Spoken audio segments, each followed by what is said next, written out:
Hello, everybody, and welcome back to the SMITE Challenger Circuit over in the European region. Our first set of the day is done, and we're now getting ready to move into our second set. It's going to be Hex Mambo and the Aaru Scorpions facing off. Hex Mambo still sitting at that undefeated record for themselves and look to continue that same streak there for themselves. Can the Aaru Scorpions be the team that maybe beats the first one to stop them this phase? We'll have to find out when we jump into there, but before we even get into the game, I'm J-Mac. I got Trelly joining me on the desk to help me kind of jump into this one. But it's going to be a tough battle for the Aaru Scorpions, Trelly, because they're not playing at full strength over here. They're not playing with their full roster. A couple of subs jumping in for these guys. We're going to talk a little bit about that when it comes through.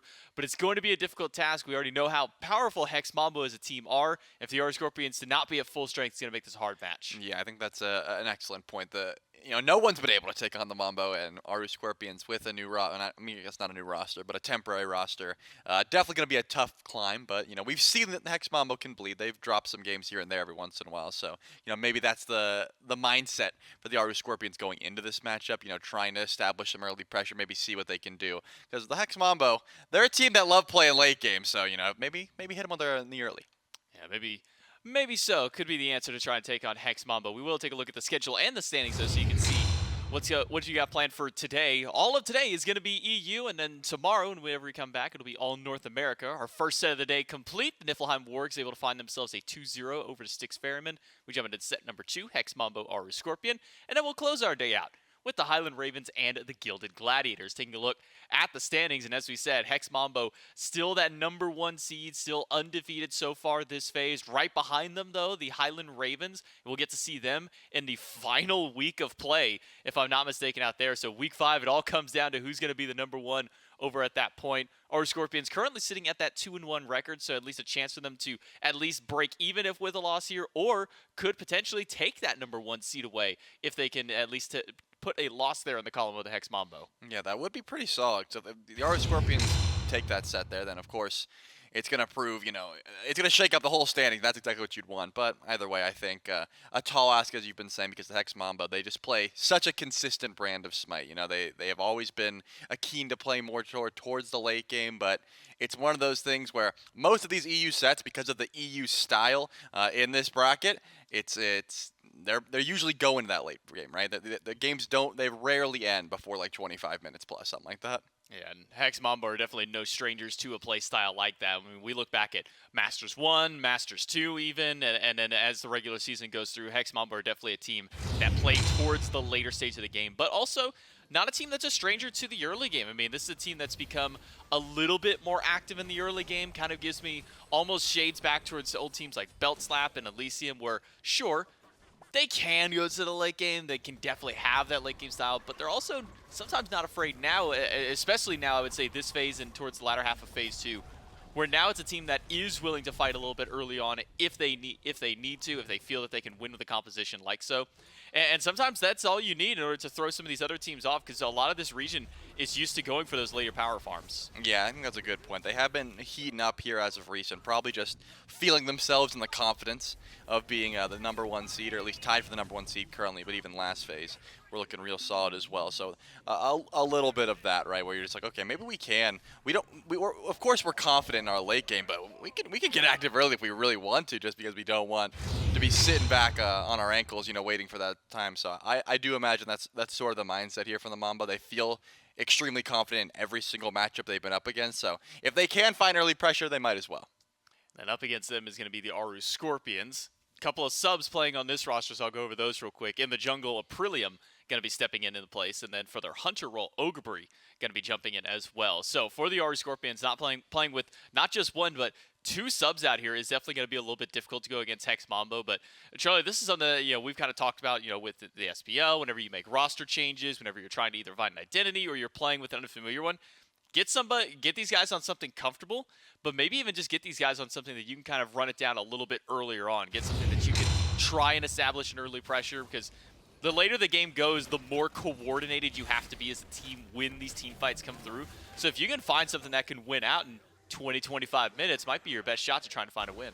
Yeah, certainly could be the case, and I do want to highlight the fact that having 2 subs in Hunter and Jungle doesn't sound easy, right? Because I think Jungle, one of the most impactful roles, in Smite period, as well as Hunter, you got to build that duo lane synergy. And the last time we've seen Ogre was over in the solo lane, so going to be, trying to establish some form of duo lane synergy there with Preds.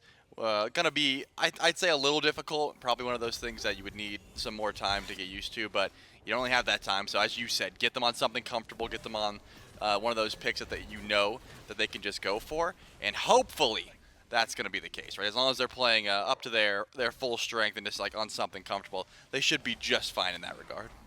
Yeah, and for Aprillium, he's still stepping into his very familiar role at the very least. But whenever it comes down to Ogre, he is much more known as a solo laner out there. So him stepping into the Hunter role, not only subbing for the squad, but subbing in a different role as well could make things maybe a little bit more difficult for him. But we've seen transitions from one player's role to another when you go from solo to something like carry. Obviously, very different sides of the spectrum as far as the kind of play style that goes out there. But let's see what Ogre and Aprillium can do for this squad for the Aaru Scorpions. They're going to need everything that they can in order to take down Hex Mambo. It's going to be a difficult game number 1, and I think kind of seeing how the draft kind of pulls itself around and seeing kind of how the picks and bans pan out for the squad could be maybe a good look to see the identity that, at least for Aaru Scorpions, that they want to try and use to identify, to try and take down Hex Mambo. Because, I mean, Hex Mambo, it's a difficult team to ban out to begin with. It's typically a team that you go for more often than not than the meta. You want to say, okay, right, know this, know that, because these are like the top 2 to 3 picks out there, especially with something like a Heimdall. Don't want to give that one over to E-Chrome. He's one of the better hunters in the league on that pick.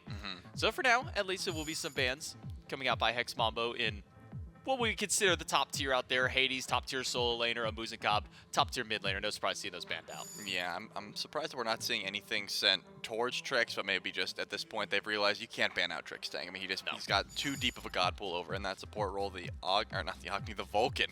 They both have fire.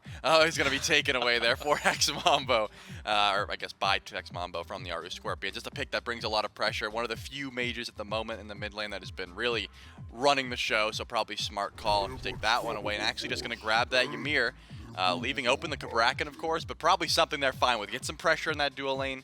That wall is able to set up so much, as we've been able to see, so probably a smart call there, as the Horus going to immediately be locked in there for the Scorpions. Maybe something to match out that pressure of the Ymir. So the Vulcan, Hades, Muzenkab, Chernobog, Heimdall, Khepri are the bans on the opposite side there. But with the Ymir first pickup, Horus and Camazotz are the answer back. Camazotz is something that when Ogre was playing solo lane, that was the pick that he liked to go towards. So I imagine this one potentially over for either Aprillium or for Panvich in the jungle or solo lane, kind of depending on how that matchup wants to go there. Ratatoskr coming back, and Ratatoskr, I'll throw it over towards you, Trelly. This is something that the EU junglers really love to play, and something that they've really been performing well on. You think we'll have high expectations for Johnny on this pick? Yeah, I expect him to want to get active, and I know we've been harping a bit about how much they love the late game, but because it's Hex Mambo, because it's the Rat, you got to imagine Johnny wants to get active in the early. Rat, one of the stronger earlier jungles in the meta currently, and a lot of these top tier junglers, Adapting's been playing it a lot as well, as you said, so it's one of those picks that a lot of them have been leaning over towards, because it's a crutch pick in the sense that you could always just get active early, or you could wait for your ultimate level 5 and just make that pressure on both sides of the map. Could be a smart call, but the Aaru Scorpions are just going to take that Merlin there for Gunter in the mid lane. Some good, decent pressure, but that's really, you're cementing yourself a decent late game with the Merlin pick. It's not going to do that much damage early on, but great for defense, great for Phoenix Siege. Merlin, big AoE abilities. That's what you're grabbing that Merlin for. It's kind of funny seeing Cupid Ymir be the dual lane of 2022, because like when you dial back to 2012 and 2013 Smite, like that was the dual lane back then. That was the combo that you would run. So it's crazy how we come full circle through the time loop on that one. But with that Merlin picked up there, the final bans for this game, Dodgy, Mulan, Thor, and Hunbats all banned away. Interesting to see the Mulan banned away. It does feel like that one is specifically targeted, not just solo lane as in general, but a Deathwalker ban, because Deathwalker was playing this pick before Mulan was even considered a meta pick out there, Trelly. Yeah, I think Deathwalker just likes Mulan, and maybe that was the idea, just try and get him on something he's not comfortable on. Unfortunately, for the Aaru Scorpions, I mean, Deathwalker has a very deep god pool. Amaterasu, that's something that he would have been fine to first pick, so that's going to be going through for that 4th pick slot. Last up here, I'm expecting to see a mage. You know, we've seen a lot of hunters being played in the mid lane, but you gotta think, yeah, the Tiamat will be locked in there for Zeros. Just a pick he likes to lean on. It does decently well early, decently well late game. It's a very safe pick as well. Probably it's a smart grab. I don't think it reveals too much about what you're trying to do throughout this draft. But the Bakasura last pick. We saw the highlights there from Aprillium. This is one of those gods that he likes to go to. Not really in the meta currently, but it doesn't matter. It's something you're comfortable on. You feel confident on into this matchup. You're going to grab that Baka last pick no matter what. Yeah, I mean, when you look back on Aprillium's history, 4 of the last 6 games that he played was on this Bakasura, so not surprised to see that they're going to get some potential picks up onto there. Jormungandr, actually, a pick that kind of got glossed over there for a moment into the solo lane, going over to Panvich. We don't see a whole lot of Jormungandr, but it does feel like it's something that definitely fits the EU playstyle. We'll jump into the game 1, though, between the Aaru Scorpions and Hex Mambo to see if the Scorpions have what it takes to try and take a game off Hex Mambo and maybe try and be that first team that puts a loss in the column of Hex Mambo for this phase. But it's going to take them quite a bit to do so because Hex Mambo have drafted themselves a pretty powerful roster. But as far as like the actual picks go through, Joe, I mean, is there a decent power curve and kind of like time curve for Hex Mambo to get themselves through the early game and transition themselves towards this late game? Yeah, I mean, the Aaru Scorpions have drafted a win early or lose comp, it would seem. We were talking about getting Ogrebree on something that he feels confident on. We also said that he likes playing Camazotz in the solo lane. Why not just go the Camazotz ADC in this situation? So that's going to be the call for the Aaru Scorpions. And again, not a pick that I feel is going to do too much late game. You know, if you are letting Echrome get fully online on this Cupid, I do not imagine the Camazotz is going to be able to match that pressure, as well as Aprillium has that hard carry potential on the Baka. But if you're grouped up against Baka, it is so difficult to try and get late game and try and actually be that successful in that situation. So probably not the greatest late game composition here for the Scorpions, but I imagine if they can find that early pressure and look to get aggressive like pre-10 minutes, they should be just fine. We had double attempted invades on both sides of the map there. Preds actually ended up grabbing his. And actually, how did we not pick up on this a moment ago, that this is a Camazotz ADC for Ogrebree? Yeah. I mean, the Bakasura got locked in. Immediately I was like, okay, cool, this is something Aprillium loved. Then I forgot the Camazotz was there. Johnny goes in. One more auto would have done it. Got to this for now. He walks too far forward. Forgot about the old onslaught, And forgot that Zeros is playing a ranged character and he just gets tapped for first blood. Yeah, that's one of those, oh man, why'd I do that situations, you know, where God is like, okay, I got out, now I'm going to go up and clear the way. Then he's like, wait, Primordial Onslaught is still available here for Zeros, and he doesn't miss those. So, easy first blood. And we just talked a good bit about how the Aaru Scorpions want to get active in the early, and if they don't, you know, this Camazotz is not going to be able to match the pressure of Echrome. It's just not going to work out. So not a great start there for the Aaru Scorpions. You definitely wish a play like that didn't happen, but you got to just short memory brush it off. Beads down for Gunter for a solid 2 minutes, though, and that's the big win. Johnny could certainly get more active in that lane once again. So the first blood going to Zeros. We'll be able to get him his stacking item a little bit earlier. Opposite sides on the stacks. One going towards Warlocks, one going towards Book of Thaw. Double freeze by Trix Tank. It's good to at least get some setup, but not a whole lot of follow-up from Echrome yet. Didn't have a Heart Bomb available. Now an invade on the blue buff. Maybe. Aprillium is here. That is a Bakasura. Literally just walk up and eat it, but stunned instantly by Johnny. Means that Aprillium will not get to steal that camp away. It'll be a small fight, and Johnny will get one of his small camps. So Aprillium and Panvich's invade does not pan out. Instead, it's Deathwalker going for his own invade. In fact, he brought the minion wave with him to show, like, hey, guys, look what I'm doing at your camp. Yeah, that's not what you want to see. I think you're picking the Baka specifically so you can try and steal away some of these buffs, try and get ahead early. Losing both blues, I mean, just a great play by Johnny there to stun out the Eat minion. But Panvich wasn't even able to defend his own blue buff while, you know, Deathwalker just stole the other. So not a great situation. We've been harping on the early game a lot. And the Hex Mambo not shying away from stepping up to all of these camps and making sure to get aggressive whenever possible. It seems like at the moment, every lane is behind, including jungle. We'll have to see if that continues as we're stepping into, you know, like 3 minutes into the game. It's not that, it's going to be that big of a deal, but you got to think level 5 power spikes. Definitely going over to Hex Mambo. Going to be hitting those first.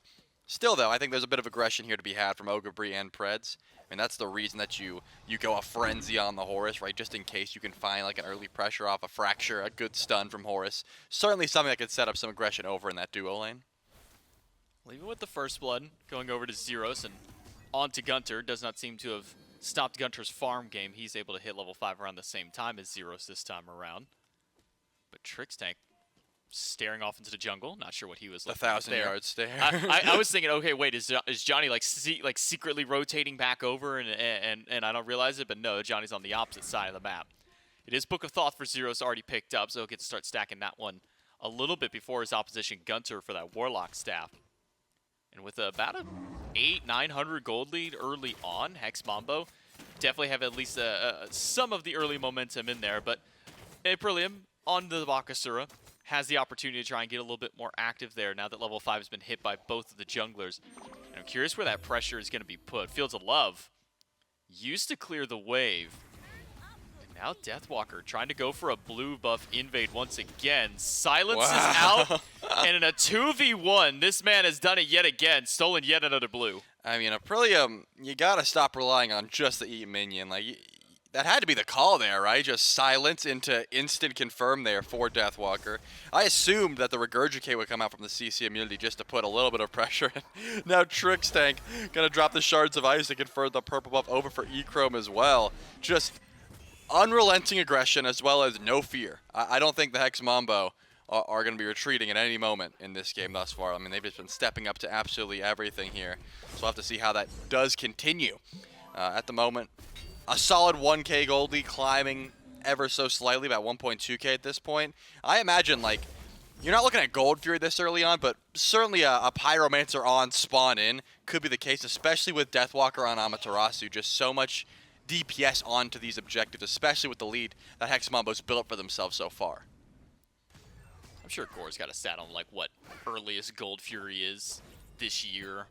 And probably even like the post 9.5 patch, there's probably something on there. In fact, you probably even have the, he's probably got the sheet open on your laptop over there at some point. He probably has it open on mine. I was gonna say, wait, he was wanting. Yeah, he was wanting. So. In fact, I could probably find this if I search through hard enough and really put my mind to it. I don't know if he's got it for SCC, but I assume he's probably got it for SPL over there Gore, at some point. There's nothing Gore doesn't have as far as I'm concerned. He's got all the numbers, man. Yeah, I mean, he's Simon the Stat Man. I don't know. I was trying Simon the Stat Man. I was trying to find like Bob the the Stat Builder. Man. Yeah, so yeah, he's the Stat Man exactly. So he's got all the statistics that you would ever need. I'm sure that he could help us out eventually, but it's just I don't think they have enough DPS to really go for a call like that. Definitely towards a Pyromancer, as we do see a little bit of aggression over towards Panvich. Of course, has the World Serpent to get out in case there was some trouble. Deathwalker's going to make that rotation, I'm assuming, and force that ultimate. There it goes.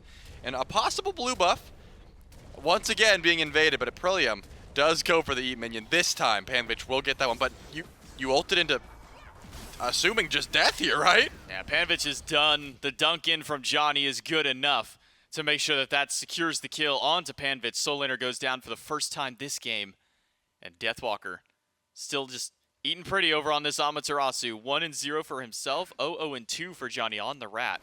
And a speed buff invade. Stunned yet again. Aprillium cannot catch a break, but maybe Johnny can go down for the first kill. A jump in and immediately a dash out. Aprillium able to keep it going, but Aprillium will go down. Zeros gets the credit for the kill there, and it's 3-0 for Hex Mambo.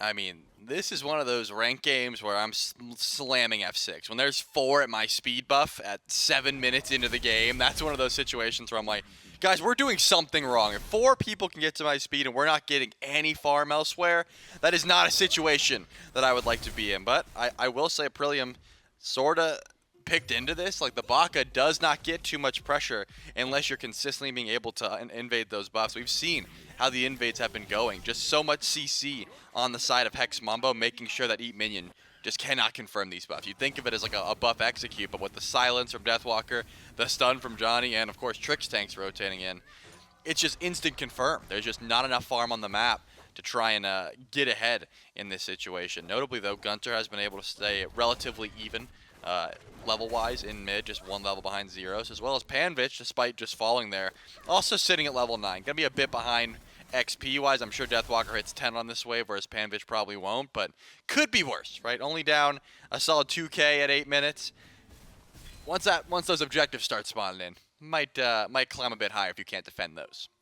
And I think kind of going back on and even talking about your point towards the Bakasura, how, the Eat minion feels like an execute, it almost feels like it's kind of a very one-noted telegraph style of play. You're playing Baka, you're going to want to be right at that camp, right when it's about to hit that threshold. And every single time that he has walked up or blinked in to try and get right on top of the buff, there's always been an answer to it, whether it's Deathwalker gets the silence or Johnny finds the stun. So it almost feels like he kind of baits himself by doing so because he wants to be so close to those camps. Yeah, I would agree. It just seems like, oh, hold that thought. Johnny is able to get out of the cripple goo and will be able to ult away. Ult away, probably ulting back in. Deathwalker out of mana though. This doesn't look like a great fight here for Hex Mambo, considering that Zeros is in mid lane. And honestly, Zeros stealing away Deathwalker's farm as per usual. Just drops the minions over in right lane. Gonna be stealing some of that solo lane farm with the Lizards. You know what? He's a little greedy, but he's 2-0, so he's allowed to make those plays. Trixtank stun, fight over the Scorpion, freeze onto Aprillium, who does jump out. Trixtank with the wall to stop, but a quick blink for a blink. Johnny gets the spin, Deathwalker gets the dash, he's back in action, and down goes Aprillium. Preds, maybe shortly after, Panvich trying to go for the kill onto Johnny, but cannot get the full chase down, misses every single shot, and all the while, Zeros is going for a solo kill, double freeze by Trixtank, and the wall to block off Panvich and Preds yet again. Can Preds get out in time? The knockup, perfect from Panvich to keep them alive and get both of them out. Was a beautiful knockup there. Trix trying to stop the back of Preds with the wall. Then onto Panvich, gonna get a little bit of damage. I don't imagine a kill nets here because no one else from Mambo is gonna make that rotation over, but at the very least, Panvich is gonna be stuck underneath this tower for quite some time. Great aggression there, and as you said, Zeros almost was able to find a kill onto Gunter underneath that tower. Just so much coming through from this Tiamat, as well as double stacking. So the Book of Thoth has been finished, as well as that Warlocks is being stacked up as well. We saw Trix go for a bit of a pull onto Pyromancer, but not enough DPS. It did just spawn in about 45 seconds ago, and Deathwalker It's back. there, see, there's the ult. Again. Still wasn't able to confirm it, but at least Aprillium dropped the ult that time. Did not want to get silenced out of the Eat minion. This is an unfortunate situation here for the Scorpions. What is happening on net? Are we sure that Deathwalker hasn't just claimed, wrote the code that blue buff just belongs to him no matter what? Because this man has out-secured two people multiple times now. This isn't like a one-time, he got a little bit lucky. This man has done it 3 times now. If Zeros gets one more level before Prez can clear anything, he will be double the enemy support's level at this point. No, don't say that. It's going to be 7-14 if Preds does not hit 8 and Zeros is able to find a bit more farm. It always gets close. Oh, he hit 8. Now Zeros has to hit 16. Still possible, but much less doable. I was going to say, we always get close, but it's so difficult to actually make that jump to be double someone's level in a game. We've had it happen once in recent memory that I can recall. And I feel bad because he's no longer in the league, and it feels like I'm almost calling him out. But it happened during the Scarabs and the Bolts game, where Barracuda hit 20 right before inbound hit 10. Yeah, that was not a good game. That was a rough game from minute 1, and the game did not last, I think, more than 20 or 25 minutes. Yeah, that's one of those situations that you can't do anything, right? Because as a support, you're not walking up to the level 20 carry. And in this situation, Deathwalker is going to make the pull on a Pyromancer. Gets relatively low here, and Gunter does have the vision. Hex Mambo, though, going to be able to confirm that Pyromancer and up their lead even more so. Aprillium has given up on the right side buffs, probably a smart call, and is just headed over to the left side of the map where no one from Mambo's at. It's just Echrome. So probably a smart call, I would say. Just give up on the contested farm and try and get aggressive. Unfortunately for Aprillium, Echrome's not giving up this farm either. He's going to be making sure the Scepter goes his way as well as the purple buff. So not too much farm to be had over on this side of the map either. Where does Aprillium even go for farm? I mean, Deathwalker has secured / stolen every single blue buff that he has walked over towards. This one is no exception as he grabs that one from Panvid. So, I mean, Charlie, if you're Aprillium in this case, where do you even go? Do you just leech waves in every single lane that you visit at that point? Or do you just try and go for like maybe some steals on the opposite side because it feels like he's got nothing he can do right now. Yeah, I think he's doing about everything he can. When you realize that Johnny's on the right side of the map, you go left, and you keep trying to match that. It really is the only call that you have at this point because of that's how much farm has been stolen away. XP-wise, sitting just fine. I mean, Johnny's level 12 to Aprillium's 11. It's just the gold we can see is really starting to stack up here. Echrome sitting on 2K in hand. Zero sitting on 2K in hand. Ogre blinks in. And I don't think there's any kill potential. Actually has to beat and leave at that point. Not going to be the best call. Spreads is here, but Echrome's not scared of him either. No fear. Not a single care in the world by Echrome as he's almost solos Ogre. And then Preds rotates over and says, all right, cool. Here's an ult. Wait a moment. And we dash out. No problem. Echrome without fear of the enemy team at all. And going for a Shadow Steel Shuriken second item. We've been seeing this kind of pop up a lot now amongst the Hunters. We've been seeing a little bit more of these sustain-heavy compositions. We'll see how much more Cricket stacked on. Freeze missed by Trix Tank. And Zero's rotating over. A fight around the Obelisk with all 5 of the Aaru Scorpions here. Could be their best chance at a fight. But Preds and Aprillium are the only 2 to go in. They only find Trix Tank. And Hex Mambo are immediately on the run because their Soul Laner's not there. Preds steps into a stun. Eats the Heart Bomb, and that's down to about half HP on him after the heal goes through wall from Trix Tank to catch Preds yet again. Will get some decent damage through. Slow is good. Echrome goes in. No ultimate. Instead, it's a Heart Bomb onto Ogre. Preds is all by himself. Johnny on the 1v1 versus Gunter, but Echrome, the first casualty of the Hex Mambo during the team fight. Yeah, this was not a smart fight for Hex Mambo, but now that Johnny's on the way, maybe looking to go back in. Probably just ulting on, though. Not going to be the call. I was going to say, I mean, Hex Mambo was just completely outmanned there. It was a 3 versus 4 pretty much the whole time, and then Johnny 1v1 and Gunter. So it didn't seem like a great call, but I imagine that was just the confidence speaking of, okay, we can fight even a man down at this situation. We don't have to be that scared. And unfortunately, you do lose your Hunter for your transgressions there. And remember, Echrome was sitting on like 3k gold, so that was like never a good fight as Gunter is going to go in aggressively, but got clotheslined. Yeah, wasn't able to finish that one. Panvich going to try the spit. Not going to be enough either. It's just rough, man. I mean, that was like the first sign of life from the Aaru Scorpions, and then you look over and realize Deathwalker got to level 17 while all that was happening, so was it even a small win? It seems like it was still, like, you're breaking even at the very least, and the gold lead for the Hex Mambo is not slowing down anytime soon. Bro, he thought he had him. Gunter thought he had him. He was like, yes, I can finally kill this Ratatosker that's been giving me so much help. I can finally kill this Ratatosker. He's gone. Finally, oh, there's Deathwalker. Just dashes into him and hits him with the mirror instantly and just taps him off the map there. Deathwalker 2-0-2 on the Amaterasu. Even has a fully upgraded Bracer, which is something we don't see out of the solo lane very often. Typically, it's only supports that are picking up an item like that, but going to be an upgraded Bracer along with Shell and Sprint by Trix Tank. Interesting to see both of those ones kind of pick up there, though. I guess I imagine maybe with the Cripple Goo that does come out from Aprilia, maybe that's the answer for picking up this Sprint early on?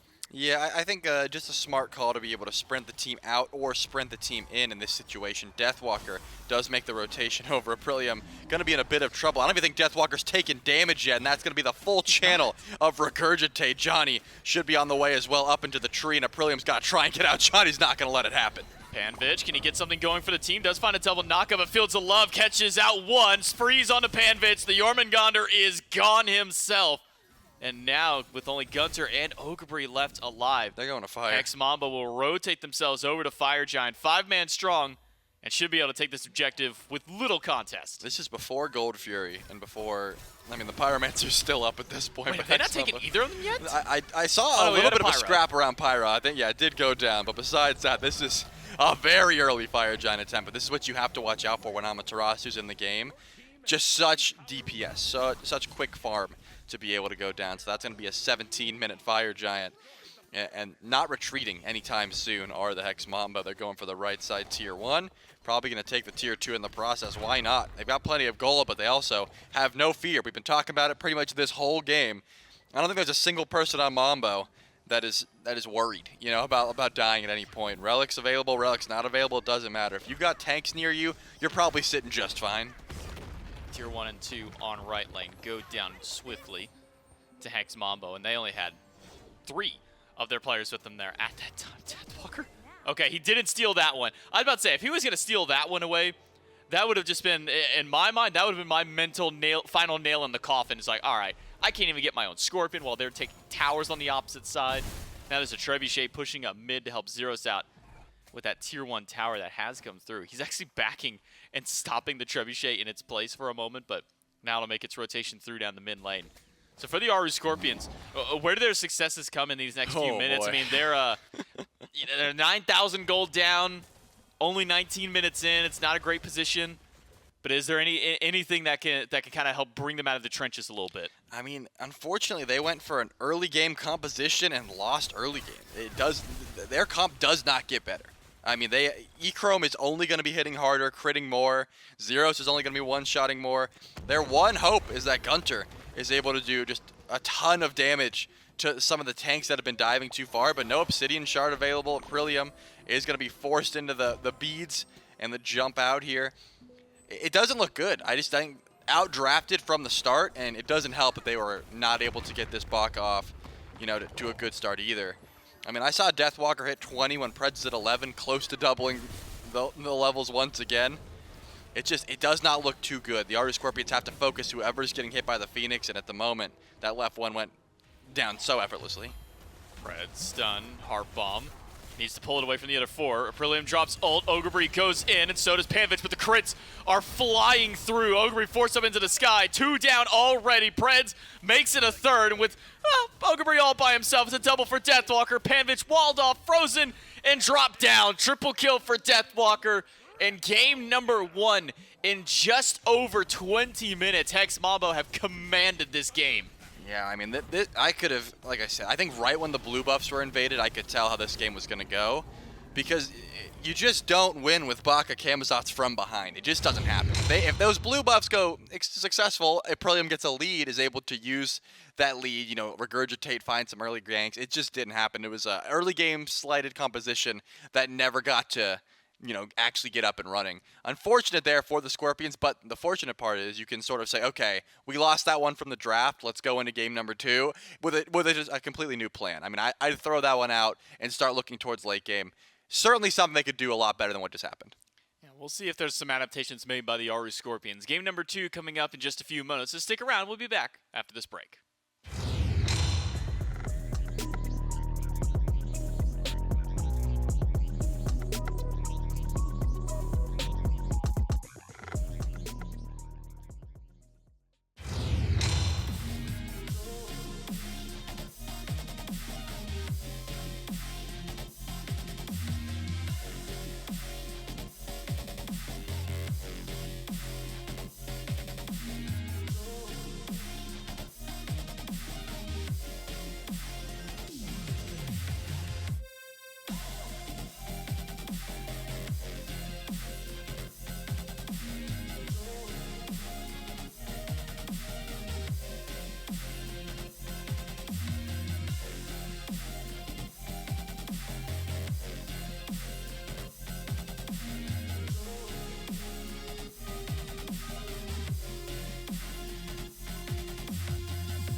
A very fast-paced game number 1 for our second set over here in the European region. Hex Mambo in just about 20 minutes able to dismantle the Aaru Scorpions composition and find themselves a win to start things out. And Charlie, I think you were right to kind of hit this one. Felt like in the draft phase, this is a composition for at least the Aaru Scorpions. Had to hit the ground running, get in there, get those invades, get those early kills on.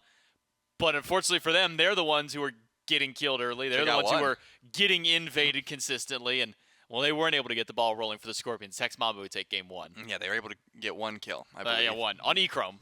And that's an important one. Could have been massive, but unfortunately wasn't able to transform into anything because, again, you know, they went this early style composition that just did not get rolling. I mean, again, right when Aprillium went for the blue buff invade, not only did Johnny outconfirm the blue buff from the Baka, you look up and you see Deathwalker stealing away Panvich's blue buff as well.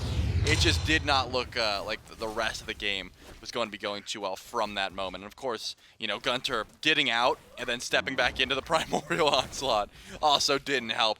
Either way, that was one of those avoidable deaths, but it was just a bad situation for the Scorpions to be in from the get-go because of the way that they decided to draft. And I think short memory, you know, this is one of those comps you don't weigh on too long. You go, okay, this is where our comp went wrong. It's like, this is where we messed up. This is what we can improve on. I say you just throw the whole draft out and start new. Get a little bit of more early pressure and sort of focus on, you know, how we can fight post 20 minutes, things like that, because you know, this game wasn't a lot of high points here for the Aaru Scorpions. For Hex Mambo, though, ton of high points. I mean, Deathwalker goes undying, of course, unlimited farm, you know, was able to fast track to level 20 by about 20 minutes into the game, 19 minutes into the game, roughly. Of course, everyone was looking clean. Trix Tank was making rotations over to the enemy speed buff like pre-10 minutes, and that's one of those situations that you can only be in when you're popping off. But E-Chrome, 1-1, bro? Like, what are you doing, man? You feeding? Bro, you feeding? You're feeding the in only one who died on the team? Yeah, you feeding in my SCC games? Like, that's what I'd be saying. I'd be saying, E-Chrome, you got to step up because you really dropped the ball there. Top damage, ooh, so cool. You died once. So 1 death onto E-Chrome. Only 1 kill for the Cupid, but top damage, 17,000. Actually did double the solo laner, which is usually the opposite story. Usually it's the solo laner who's doing way more damage than anybody else in the first like 15 to 20 minutes of the game. If we saw Deathwalker's minion damage, that's where it would be. That's fair. That is very fair, though. To be, I guess, to E-Chrome's credit, everybody kept dogpiling in his lane. It's just like, we got to kill this Cupid, man. It's like the only person that we can even have a chance of killing. They had to send like the full army over there to finally stop the Cupid. They got their 1 kill for the Aaru Scorpions. I need to make an amendment. It's actually not a sub for Aprillium. He actually is a new permanent member of that roster. I need to make a correction to something I mentioned earlier out there. But picks and bans for game number 2. Now ready to go for Hex Mambo and Aaru Scorpions. We'll see if the Scorpions can try and bring this one back. And again, I think something that you alluded to, and I think something that probably does need to be adapted by the Scorpions. Get something a little bit maybe more well-rounded in the composition. Maybe even draft something that can find some pressure in one of the lanes, because it felt like they really didn't have any kind of pressure-built lanes out there. You know, we know Merlin's not going to get much going on early. Jormungandr's going to kind of stalemate out there. Best chance was over in that duo lane. We saw some good efforts in duo, but at the end of the day, I mean, it's a Camazotz ADC. You're missing a lot of that ranged, you know, auto attack damage that you need once these late games come through. Yeah, definitely the call. And it looks like the Aaru Scorpions are going to make a couple adaptations in the sense of trying to limit what the Hex Mambo can do early. You mentioned 2 early threats for Mambo's game draft number 1 was the Ymir and the Rat. Both could be taken away this time. Still lets E-Chrome get the Cupid, but they killed the Cupid once. So as far as I'm concerned, like this was the worst pick on Hex Mambo's team. So they're fine letting that one go. Actually, gonna be the Freya, something that we've seen come back into the meta a wee bit in the sense of, you know, late game dominance as well, but doesn't have the worst early game either. With the Conduit Gem start, Freya can hold her own in lane pretty well. Along with that Rat and Ymir, it is Heimdall. That was the ban. Then a Najah picked up alongside the Freya. So I'm curious as to what kind of that big burst damage after will follow for that Najah. I mean, when I see Najah gameplay, and this is just me being a classic Smite player, when I see Najah, I like a big damage ultimate on the bottom. I like a Vulcan ultimate, a Raw snipe, a Thoth snipe, something like that. That's going to be there to follow up for this Najah. So I want to see what Aaru Scorpions are going to draft in that place. At least for the other side, though, Amaterasu and Sobek picked up. You know the old saying, Trelly. When Trix is on the croc, we buy the stock. We buy that stock. Yeah, we do know the saying. Luckily, we even remembered that. I mean, I'm glad you did, because I forgot it for a second. But Hex Mambo and Trix specifically on the Sobek. it's a scary time. He's always going in, always being so annoying on this pick. But the Aaru Scorpions are not going to draft that big burst ultimate just yet. I assume that there is going to be, some sort of burst made because you grab a Freya, right? So in the duo lane, you're pretty much guaranteed to have that Freya over in duo. You have to have some form. I mean, there's not a lot of hunters that I would be playing in the mid lane currently, especially with AMC, Chiron, and the Uller band.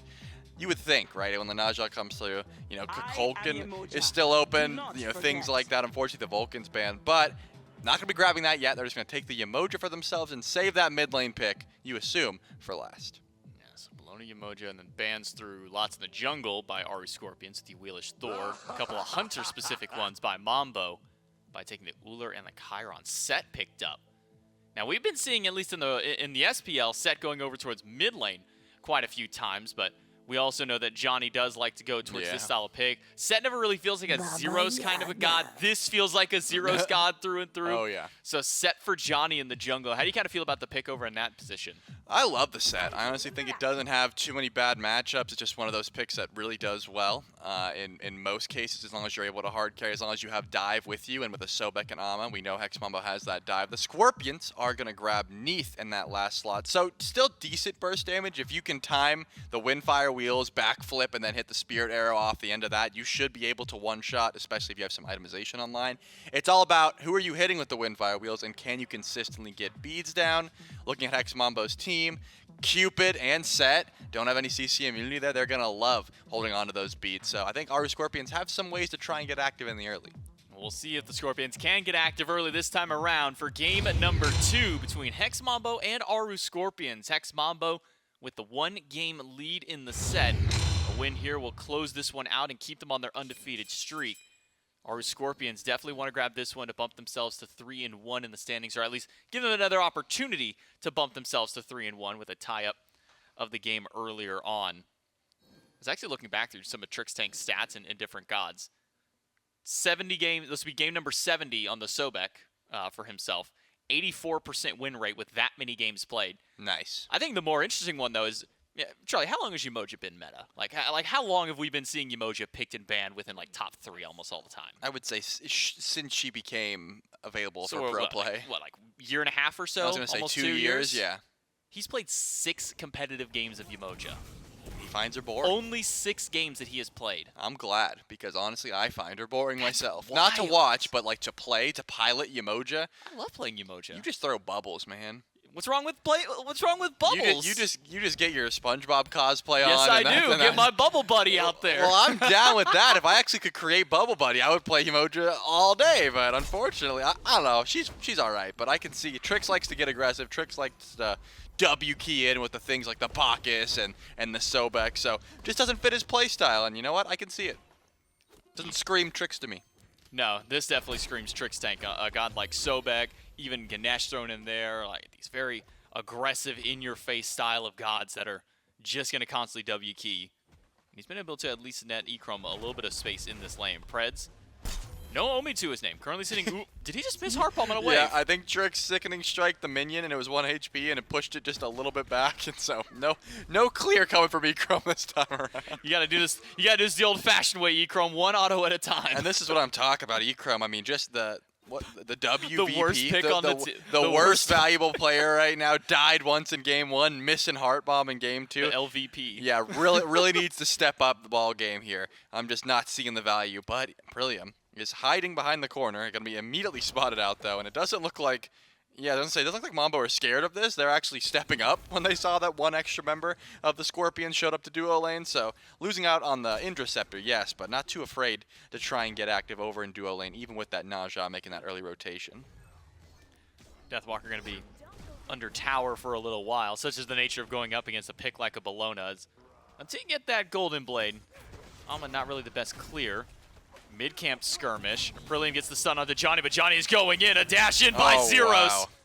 And the blast off will get the kill. Those body blocks there from Johnny, I mean, just behind. Unfortunate for Brilliant, even with how fast the Naja can be after a ring bounce, just not going to be able to get away from that one. Good damage as well from Zeros. I mean, Baba Yaga, not known for her early burst, but That's all you really needed to be able to confirm that one. No, not again. I was going to say, Panvich knows this all too well. The blue buff invade. Going to be a 50-50 that Johnny wins handedly, while Deathwalker was able to solo out his own blue. So, second verse, same as the first. Both blue buffs go down. They're both looking like Mambo.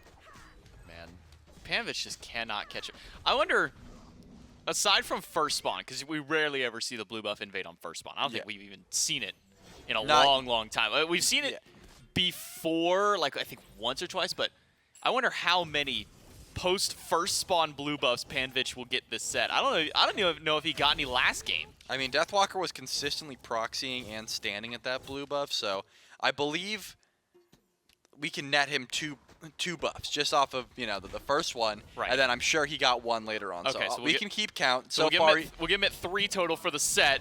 Maybe first death for Ogabri in this game. We'll be able to walk out.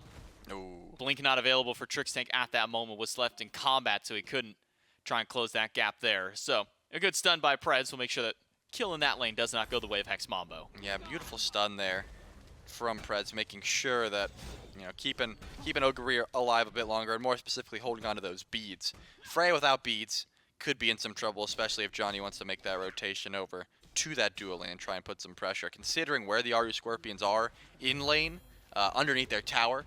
And I imagine that's where they're going to stay for quite some time. I don't imagine that Johnny wants to head over to duo and look for some aggression. Probably stick over on right. Blue buffs are going to be spawning back in, and I don't think Panvich is going to have too much safety, especially, I was going to say, if the Eagles rally gets forced out. Not going to be the case, though. Panvich is going to eat that damage and have the Eagles rally to try and run away this time around. Not going to have the teleport, though. Looks like Johnny's going to let that one go. Yeah, Johnny not going to keep that fight going. Mid camp's actually stolen by Trickstank, the larger of the heart beasts. And with Zeros nearby, could have maybe seen a pluck go the way, but maybe Trickstank just didn't have it ready at the time. Panvich did have teleport to come back, so even with all that pressure Johnny put on him, and will continue to put yet another blue buff, will be taken away. No response from Aprillium to get there to try and save that one, so Panvich will lose out on yet another buff. Keep his count at, again, what we will assume be 3 so far for the set. Preds was able to steal away the Interceptor, though, so that's big. Still being able to get aggressive in the duo lane, the slightest bit throwing those bubbles over towards the Interceptor. You know, getting a little bit of HP 5 as well as just some damage in that lane, something that'll certainly help them out. But as you said, unfortunately, that count is going to stay at 2. Wouldn't be surprised if we saw Deathwalker try and force something here. Kingslayer is available, and Panvich does not have the Eagles rally. Looking pretty healthy, and the Skewer is going to be a little bit off the mark, but that should be enough damage to chase this one down. Johnny, he got the disarm. That's not enough. One more auto would have done it. One more minion with the Skewer would have done so, but neither connect. Pluck by Trickstank does land onto Preds, uses the Riptide, and uses the sprint to try and run away. Will be able to only take the damage from Trix. And then a banish after by Ogre will lock him in place, allow Preds to find a path out. But that's an ultimate from the Yemoja down, and that's a very hefty cooldown. Yeah, Ikram unfortunately missed the heart bomb there off the Pluck. Tried to line it up off the wall, but sometimes Plucks into the wall are a little messy. You know, they can not show up exactly where you want to. Usually if you know the trajectory of the Pluck, you're always able to line that one up, especially when it's like a left to right situation. Not going to be landing there. So the sprint goes down, and Preds is going to be just fine. 1 kill thus far, but the gold lead is steadily climbing. Almost up to 2K at this point, like 1.5K this early on. I mean, we saw Deathwalker go over to Pyromancer about 10 minutes, like 40 seconds or so last game. I imagine still has that same amount of DPS to be able to look towards it once it's punted in this game as well. And it's just all about what can the Aaru Scorpions do to try and stop some of that aggression. Johnny was on the way over to Panvich's blue buff, knows that timer darn well, and finally it looks like a possible chance to try and go for it. Johnny's still here, though. Johnny is still here making sure it doesn't go down. There's no way it happens with 3 people around this time. 3! Hey, got it! All right, so blue buff for Panvich. That's a victory for the Aaru Scorpions. That's massive. Think about the MP5. That's a lot of the MP5. cooldown. You're telling me you got a whole 10% CDR now? I mean, I'm just thinking all the bludgeons Panvich can send out now with the extra cooldown from that 3rd blue buff of the game as Trix goes for a little bit of a gank opportunity here. Wasn't able to find the beads on Gunter, and it looks like Preds is going to be sitting just fine after the Pluck here. You know, once that Book of Thoth gets stacked up, extra 10 flat pen, maybe Zeros' damage will be doing a little bit more. I mean, definitely will be. As Johnny actually going to get rotated on here, does have to beads and go into the Kingslayer. And thrown up in the sky. Doesn't even need every single hit. Aprillium will grab the kill. Can Trix Tank follow up? Some good damage from him. And Deathwalker will put a second one on the board now for Hex Mambo. And for the Aaru Scorpions, their second kill of the set. First one of this game. And the first one onto the set, making sure that Johnny keeps down a little bit. And that helps out Aprillium massively because he was down almost 2 levels going into that fight.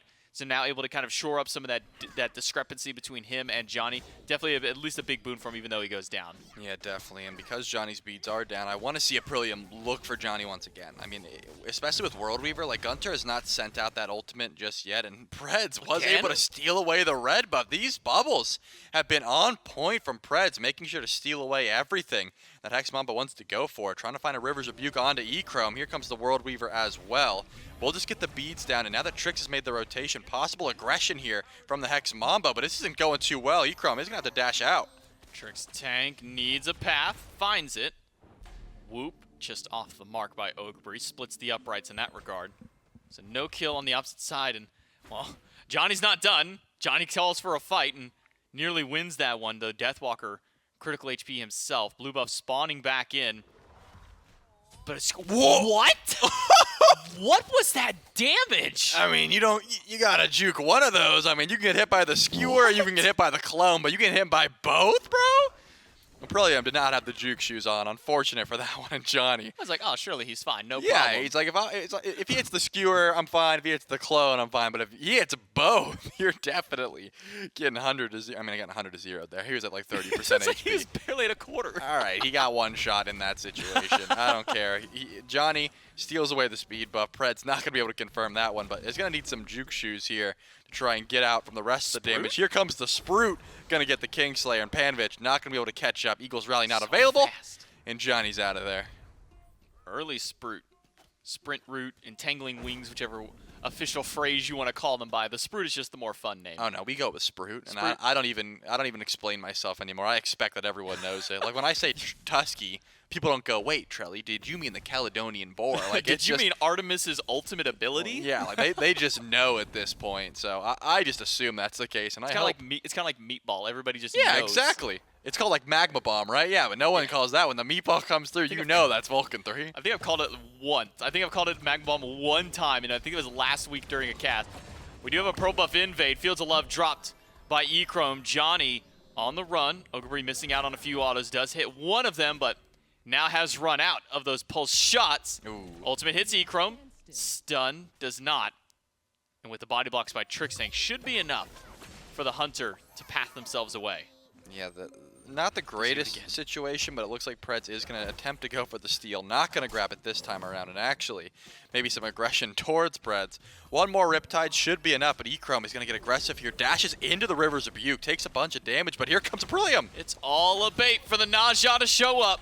Aprillium gets the second kill of the game. Banish good onto Trix Tank. The pluck to throw Aprillium out of the way. But now that Zeros is here, will there even be a kill onto Trix Tank? They need every shot possible. Will find that one, and Zeros not going to be enough to keep his support alive. 2-kill swing. Maybe a little bit more, though. Zeros right out of the house and up into the sky. Aprillium is so low on landing. Should go down to Johnny, but he still gets another kill during all of that. 3 now for the jungler of the Aaru Scorpions, and even 1 for Gunter. Yeah, Johnny definitely should have a free kill onto Ogre, assuming there's no mana for the whoop, and there is not. That's going to be a triple kill for the jungler of Hex Mambo, all the while. They're never just fighting. You know, it's never for nothing. Deathwalker stealing away all the farm on the right side of the map during that situation. You highlighted it, 3 kills for Aprillium, but 4 deaths as well for this jungler. So consistent fighting, as well as just consistently going in on the side of the Aaru Scorpions. This is what I wanted to see from them, though. Like, whether or not you're winning these engagements, you're not sitting over and just being rolled, and that was what happened in game number 1. It was just constant aggression from Hex Mambo with no answer back. The Aaru Scorpions are answering back in this situation. Still down about 3k gold, but at least they're fighting, and I do appreciate that.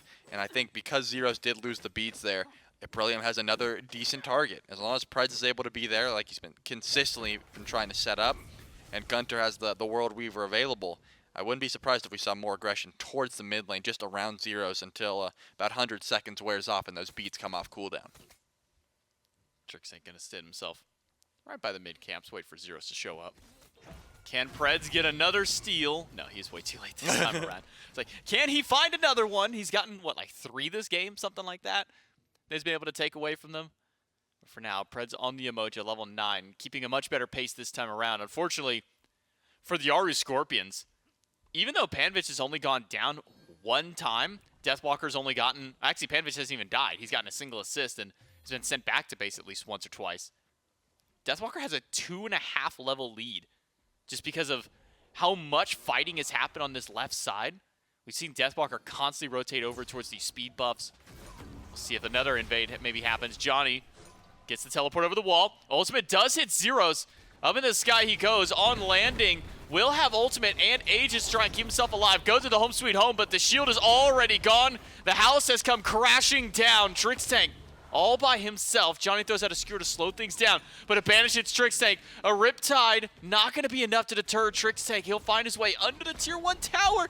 Needs a little bit more damage, but now Echrome and Johnny have gone back in. The damage from Johnny and Echrome is massive, and Preds will walk through the tower. Maybe not the best call, and somehow just barely Aprilia makes it out, but Preds does not. Double kill for Johnny. Yeah, I was waiting to see if Deathwalker would make the rotation over for a possible Gold Fury tap. Not going to be the call, but still, the Aaru Scorpions able to find those good picks. We were talking about Zeros holding on to those beads. They were able to find the pick onto Zeros before the beads came through, and it looks like don't even need Deathwalker to make the rotation over. The Gold Fury will go down in favor of Hex Mambo. You know, whenever you see good picks like that, you got to take a look at those charts, and unfortunately for the Scorpions, kills are not what's going to get them out of this hole. I mean, the picks are there, but the farm, and more importantly, the XP, about 9,000 in favor of Hex Mambo, as well as almost 6K gold at this point, and that's before the Pyromancer's even been looked at. I mean, it's just been sort of sitting there at the moment. I do like that Aprillium is constantly looking towards Zeros, though, because that is someone who you want to try and keep down. I'd be looking towards a 6-in-1 set, though. That's probably something you want to keep your eyes on. Yeah, the problem is that, you know, there's a 3-level disparity between Aprillium and Johnny. There's also 3 levels between Deathwalker and Panvich, who I think Deathwalker again stole speed buff. I don't see it on Aprillium. And then the blue buff not on Panvich. So I think Deathwalker stole 2 buffs during that last team fight. And it has 4 levels up, 3.5 probably closer. Deathwalker is power farming this map and hasn't even had to get active. Everything has either come to him or happened elsewhere on the map. Zeros goes up to the home sweet home. Aprillium, level 12 on the Naja, is trying to run out as fast as he can. A backflip from Gunter will get him away from most of the magic shots from that house. Zeros level 14 on the Baba Yaga, already fully double stacking. You start to see some of the damage output he has. Yeah, but then you look and see Deathwalker level 17, only 15 minutes into the game, and it makes his Zeros little level 15 seem not as cool. Aprillium doesn't have the ultimate available, and Deathwalker is just going to walk up here. Has much better confirm onto this buff than the ring bounce. I think he just kills Aprillium. Yeah, I mean, he certainly could. And he stole it. Deathwalker's not really looking to fight. I mean, you can see there was a brawl in mid lane, and he didn't even look over. He said, I will see you guys at level 20.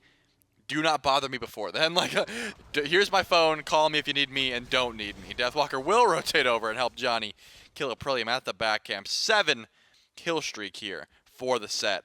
7-1, but the 1 happened very early on. So 7 kill streak for Johnny. Big gold bounty. Doesn't seem like anyone's going to be claiming that one anytime soon. And finally, the Pyromancer goes down. I mean, at this point, what, 2 minutes later? I believe Hex Mambo is pulling Fire Giant. 17:45 is about when they got FG the first time. They're looking about the same pace. I mean, Deathwalker should be 20 at that point, right? Like, the way he's been farming, I would not be surprised. Wonder what the fastest level 20 we've had is. Again, I'm sure Gore has that number somewhere on a spreadsheet, locked away somewhere, or maybe he could get that information pulled, but level 19, 16.5 minutes. That's got to be putting like a record pace for a competitive game to hit level 20. Trix Tank, stunned, fighting 2 without a care in the world. Well, this time we'll need to use the ultimate, maybe a little bit of a care, like, these guys actually do kind of still hit kind of hard. Maybe we don't try and 2v1 in enemy jungle.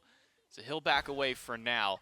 10-5 on the kills, 17 in, and a 95, or about a 9,000, I should say, gold lead that Hex Mambo have so far.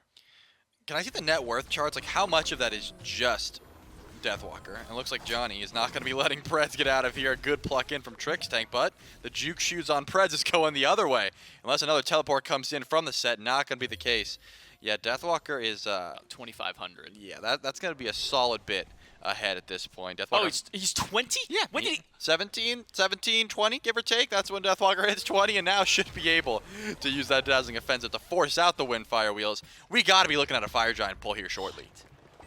This is insane pacing by Hex Mambo. I mean, this is stuff that we are not accustomed to seeing. Deathwalker is fine.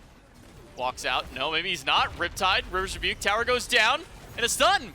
They've killed Deathwalker. Finally, the man goes down, but the rest of the fight is not going so well. It's a 2-for-1 trade out, though. And maybe Aaru Scorpions have found what they need to repel Hex Mambo back just a little while, but Panvit's not able to get too much going through. Aegis used by E-Chrome a little early on. Dashes out. Gunter by himself has to Aegis. And now has the 1v1 against the other Hunter, but he's got a minion wave to help him out. Ogre does end up missing that banish. Xerxes' full HP in this fight has not even been bothered by a single person yet. Ogre just blinked. Wait, he what? I watched him do it. He blinked. I mean, I wish I was lying to you. I saw him blink in. Blink? I don't know. Maybe if he kills Trix Tank, it'll be worth it here. But E-Chrome is coming back through. Heals are going to be enough. The body block, surely Trix is not going to die to this. The hearts aren't even necessary. One more auto will do it. No. But they've got the body blocks. No. Trix going to be just fine. The blink not going to be enough to confirm that kill. Notable things, Deathwalker was fighting with 4k gold, and that's the reason that he died there. Johnny gets the 7-0 shutdown handed over to Gunter, so that was 2 levels for Neath immediately. Now That's gonna huge. Not going to be level 17 in the mid lane. Besides that, Fire Giant wasn't even looked at by Hex Mambo. They just wanted that mid-tier 2. But we're seeing one of the earliest 10k gold leads without Fire that I've seen in quite some time. Close. Not quite over to it. Deathwalker is going to start up the Fire Giant. Panvich is close by, but not going to be able to step up and doesn't even want to, I would imagine. So pretty free FG here for Hex Mambo pre-20 minutes. I'd like to see the group and head over towards right since that mid-tier 2 is already gone. And it looks like that is the call. That mid-tier 2 was down just a bit ago in that early brawl. So now time to get a little bit more gold, push that lead up, and then look towards these Phoenixes. I imagine they're feeling confident enough to do so. Hex Mambo are about 40 seconds away from their game 1 time victory. Unless they get a complete wipe instantly at the Phoenix, don't think they're going to be hitting that exact same mark. No, they could. They can. They got to get it done here. Minion wave walks in, removes the backdoor protections. Right side Phoenix will go down. And Deathwalker will go in. Up against 2. Stunned out. Taking a lot of damage. Dazzling Offensive used defensively this time. We'll find the stun onto Panvich with a Heart Bomb after. Hex Mambo got the Phoenix. Time for them to get out.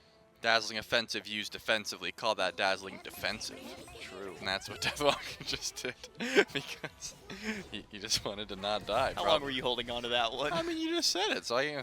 How long have you been waiting to use something like that, though? Oh, I've never want to use something No. like that, and once I heard it come out of my mouth, I don't think I'll ever use it again.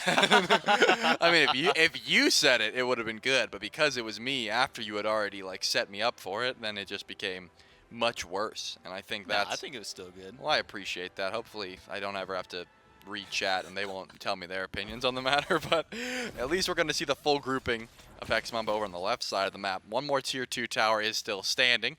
They're going to have to grab that one before they decide to fully break the base, but that right side bird did go down in the process. Deathwalker finished Spirit Robe, so I imagine much tankier. I think the dive will go a little bit more successful here for the side of Hex Mambo now that just, you know, more defense is built. It's hard to tank up Phoenixes, and I think that's something that these teams forget sometimes. When it's this early on and you're going for Phoenix, you sometimes forget exactly how tanky it is. Johnny, though, surrounded by 3, does have a bit of the juke shoes. I was going to say, some CC here could be trouble, but holding on to the beats and actually stopping backs with the set clones is Johnny. No one's going to be able to, and Trix going to tank this one up this time. Left side Phoenix being looked at. Going down. Not yet. Stunned by Aprillium. Tail whip away. And a 3rd HP on the Naja. Not sure that Aprillium can stick around for this next team fight. River's Rebuke will separate the 2 tanks from the carries. Up into the sky goes 1 on landing. Deathwalker still lives and dashes out. Doesn't find the kill there. Panvich needs to get something. Will make it at least a 1 for, unfortunately, 5 trade. It's a triple kill for Johnny. Hex Mambo took him a couple extra minutes to do it, but game number 2 in the set.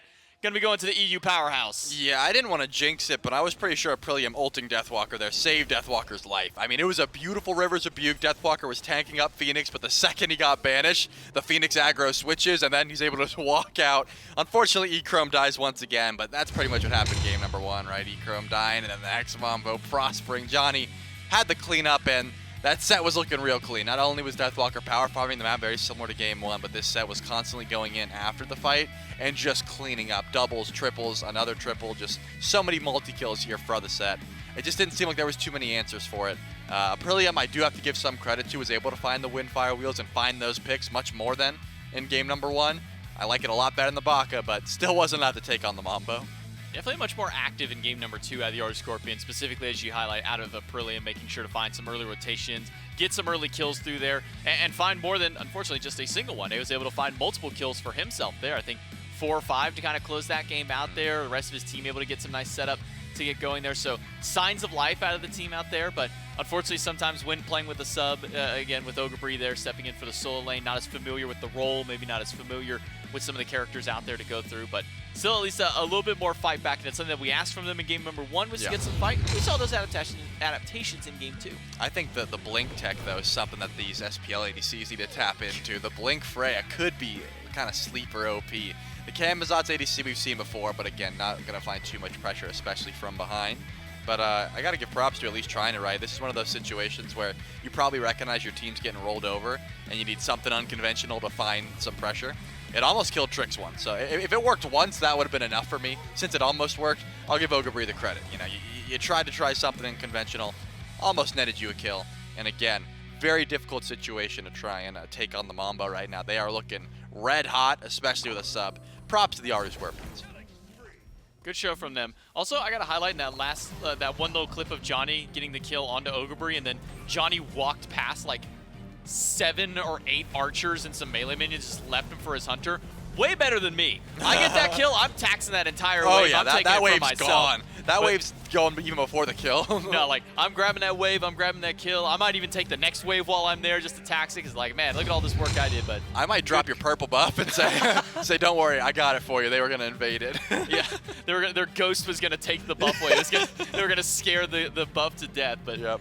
10-2 for Johnny on the set, able to find some big kills and some big picks this game.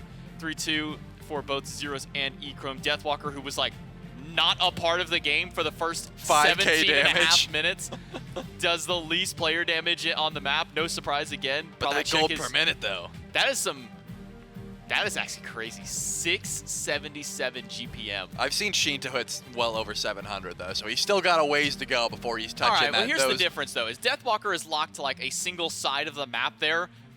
Shinto has, like, literally everything that's around mid. That's mid camps, that was back harpy camps at the time, that's 2 different buffs that he can go and leach farm from. I'm just saying, if he wants to be a pro farmer, he's got to step those Most of numbers those are up. also in Those are phase rookie 2. numbers in this industry. I want to see 7s. If your gold per minute's only 6, you can't call yourself the farm go. That's all I'm saying. Sorry, Deathwalker. Just not good enough in the GPM department for old Trelly. At least having an XP at that regard there, able to hit it in, like, 1720, 1725, hit level 20 this game. Impressive performance by the solo laner and by Hex Mambo. We can take a look at the schedule and the standings to see what we got left for you today for the European region with a 2-0 by both the Niflheim Wargs and Hex Mambo. That will move us into our third and final set happening in just a few moments, and we'll take a little break and whatnot and get set up for that one there too.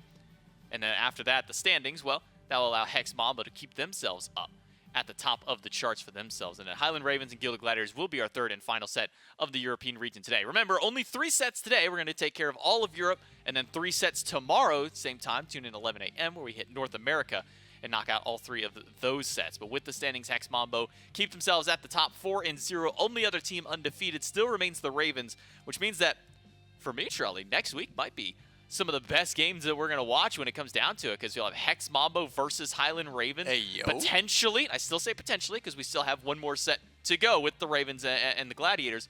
We might potentially be seeing 2 undefeated teams square off for only 1 to keep the crown. And I'm hoping I'm the one. I've consistently been on Mambo sets, so I was on 1 Raven set, but I've been on the undefeated That's good sets news for for trying you. to cast. So I get to keep the I don't know what the building the hype. That's the way I want to phrase it, in the sense that like, ooh, they could lose their undefeated streak. No one's lost it yet when I've been here, but eventually someone's gonna have to lose it, especially if they're facing off versus each other. Yeah. Unless they just tie, but you can't do that. I don't think we can even do that anymore. I think we got rid of ties when we got rid of the best of 2 sets that were way back in like season 2, 3. I wasn't here for that, so I didn't even know there was ties. Yeah, so like that's where there's like that like asterisk on like the longest SPL winning streak is Right. because back at that time for NRG there was best of 2 sets. You either won 2-0, you lost 2-0, or you tied 1-1. Yeah. And in the middle of their streak they had a tie set where it was 1-1 there. But one more set to go for the EU SCC. Make sure that you are sticking around, and that's going to be coming up shortly, right after this break.